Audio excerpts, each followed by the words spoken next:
Ichalkaranji Shahapur road साईनगरमध्ये short circuit लागून आग लागली।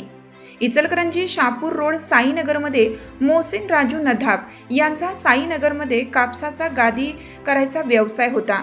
गोडाऊनमध्ये काम करताना शॉर्ट सर्किट होऊन आग लागली। या अपघातामध्ये मोहसिन राजू नधाब यांनी आग विझवण्याचा प्रयत्न करत असताना आगीच्या झळा हातावर व डोक्याला लागून जखमी झाल्यामुळे त्यांना रुग्णालयात हलवण्यात आलं। कापसाच्या गाद्या जळून खाक झाल्या आहेत। या अपघातामध्ये मोहसिन राजू नधाब यांचे 5.5 लाख रुपयांचे नुकसान झाले असून मोहसिन राजू नधाब यांच्यावर दुःखाचा डोंगर कोसळला आहे। ही आग लागल्यामुळे मोठ्या संख्येने नागरिक गोळा झाले। सर्वांनी मिळून धावपळ करून पाण्याची गाडी बोलावून आग विझवण्यात आली।